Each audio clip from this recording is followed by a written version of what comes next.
Andrew McCART, IFL TV, proudly sponsored by Everlast. Delighted for the first time to be joined by Goldie-Galloway. What's your nickname? One Bomb, is it?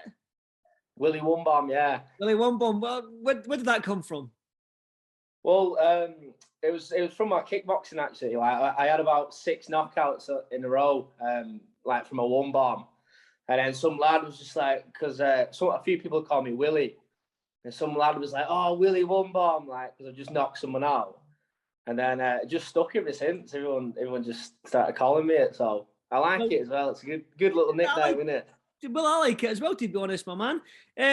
Yeah, well, you've made you were a kickboxer, I believe, and you've made the transition to now into professional boxing. Why make that change? Well, to be honest, mate, there's a lot more money in boxing, and I can get a lot more fights. I like to be active, you know, fighting a lot. And with the kickboxing, you know, I was only getting offered like two fights a year. That was like the ones that were worth accepting. So it wasn't good enough. And at the time, I was doing loads of boxing sparring, you know, like Callum Smith, and a lot of big names, and I was doing really well. So that's when I met Kieran, and we were just like, oh, we'll do the transition to boxing. Well, you made your professional debut last week against a tough Ghanaian who sometimes is he does fight prospects and stuff like that. But rarely does he fight people that are making their professional debut. But Kieran's chucked you in there with some tough Ghanaian to start your professional career off, man. Yeah, he's a good man, Kieran, isn't he? Yeah, he's good. He's a good lad. Yeah, I really like him. Really get on with him. He's right up my street. He is. But yeah, he's we had a couple of opponents pull out, and then Kieran just put forward that name, and he just asked me. He said, "What do you think to this?" Like, and I just said, "Listen, mate, that's fucking perfect for me." You know, he had like 14 wins, 12 knockouts, 3 losses, two fights he fought for like a WBO, WBA African titles. I had a little watch of him as well, and I just thought he's perfect for my style. Do you know what I mean? He likes to sit, doesn't move his head that much. A bit like me, to be fair, but I knew I could get the win over him, and then obviously it looks a lot better on me, doesn't it? Do you know, for my first fight, instead of fighting like a journeyman. So it was a good debut. Yeah, having the nickname One Bomb though, do you think are you disappointed not getting that knockout against him? Well, I was wanting the knockout, yeah, but when I come out, I hurt him about 3 or 4 times. I made his legs buckle, but I didn't want to rush in on him because even though he didn't connect any clean, I know it looks like he did with my black eye, but that was from his head, a few head clashes. But even though he didn't connect any punches clean, he did carry a lot of power in his hands. So when I did hurt him, I didn't want to rush in, don't get caught with any silly shots. So I just took my time and got the win on points. Let me see the go up to the camera. Let me see the shiner. It's a nice one. It's a nice one. That was a headbutt then, was it? No point. Yeah, it was a headbutt. Yeah. I got a couple of headbutts. I got one over here as well. Yeah. Somewhere, but yeah, give it to him. He did punch hard. He did carry power in his hands, but I was just too good for him, mate. Mm-hmm. So what's next for you then? When are you next out? Are you hoping to get that? I know Kieran does shows in the Northwest quite a lot, so are you hoping to get out as soon as possible? Yeah, I've said to it. I've been on to him this week. I said, "Oh, what's next?" But he's on about doing a show in Blackpool in December. I'm not sure if I'm allowed to say that yet, but I've already said it now. So that'll be in my hometown. So that'll be a good one. That.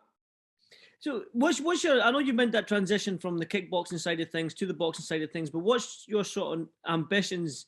What do you hope to achieve in the boxing game? Oh, I'll definitely be a world champion, mate. 100%. 100%. I mean, I especially when we're taking these fights against people with decent records and this that. I think I'll get noticed early within my first 10 fights. I believe I can fight. I believe I can fight for the British title, in next year or the year after, whatever. I'm ready for these big fights because with kickboxing, there's no such thing as a journeyman in kickboxing. So from your first fight, they're all hard fights, with people wanting to come and win. So I'm used to taking fights like that, mate. Do you know what I mean? So makes no difference to me. I'm used to being in a good fight. I like it anyway. I think it's a lot better. I like a good ruck. Do you know what I mean? And that's what I'm here to do. Talking about rucks and stuff like that, is that how you would describe yourself? You're a fan friendly, just come forward, just go for the knockout, looking for the big shots type of fighter. Definitely, mate. Yeah, it's an entertainment sport at the end of the day, isn't it? And if you're not in there entertaining the fans, then no one going to want to watch you, is it?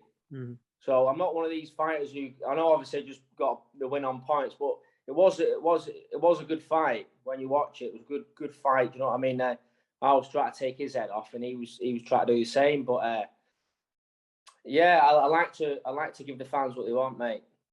I know you're from Blackpool, and I know like Kieran works with another fighter from Blackpool, and Brian Rose, and I believe that you're roughly about the same weight and stuff like that. Obviously, Brian's where he is at his career. He's done everything in boxing, but I mean, do you ever have the ambitions to fight Brian? Have you looked up to Brian and inspiration? Has he had words of advice for you? What's going on there? Not really. I mean, I know Brian. Yeah, I know him well. But like you said, he's like a lot further on in his career than me. I'm just starting out. So I mean, I spoke to him the other week after his fight, and he said he was looking. It was his last one, but I'm not sure whether he's fighting again now. But Brian's like on the road to his last couple of fights. I think anyway. I think that's what he said to me anyway. So I'm just starting off. So I don't think that even is a fight. Do you know what I mean? I don't think. No. Well, Kieran's asked me to ask you how your spar with Mick Hall was. Yeah. It was, do you know what, mate? I don't like talking about sparring or anything like that, but he's a prick, mate. Yeah, he's a prick. So basically, what happened was I got asked to go and spar Mick at his gym. He had a fight coming up or something like that. So just to help him out, right? So I went down. We done some sparring, and like I said, I like a good ruck. I think he does as well. So the spar got a bit rough, like it would do with two lads like that. Mm-hmm.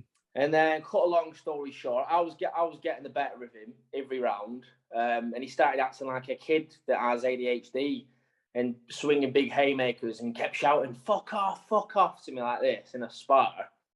So I was just like, I didn't say anything back to him, and I just thought, what a fucking knob.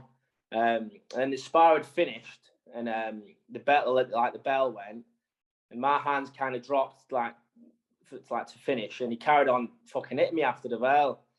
So I fucking popped him with about 6 shots, and he nearly got a fucking knee to the head on the end, mate. I'm not gonna lie. Go back to your kickboxing days. Down with it.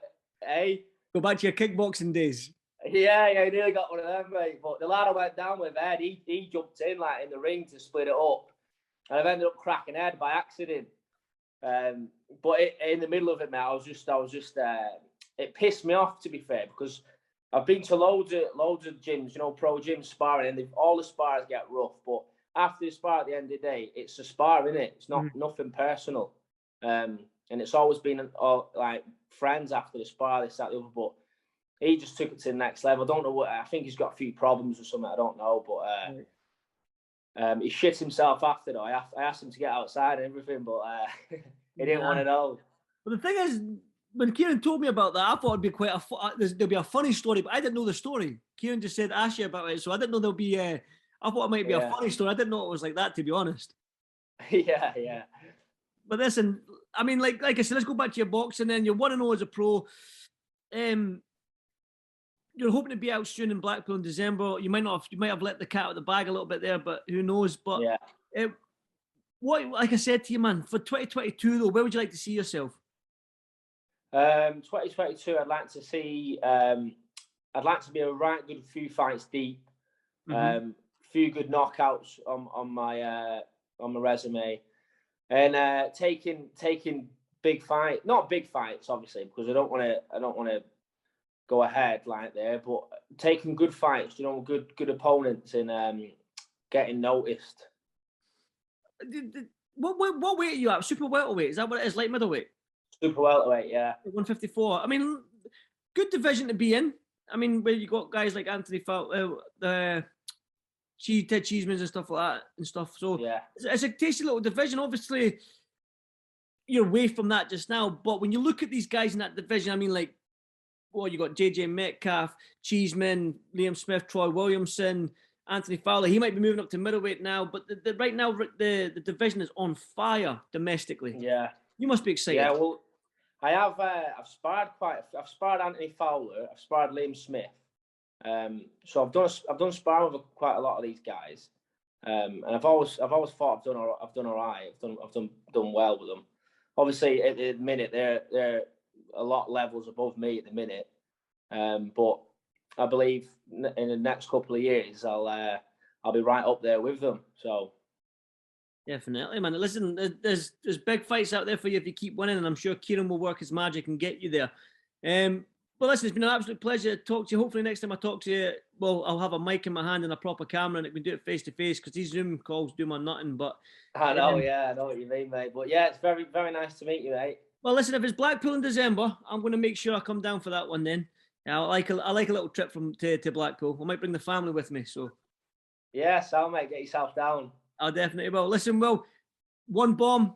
Appreciate your time. And listen, until the next one, I'll speak to you soon. Thank you very much, mate. Cheers, Will. Cheers, man. See ya.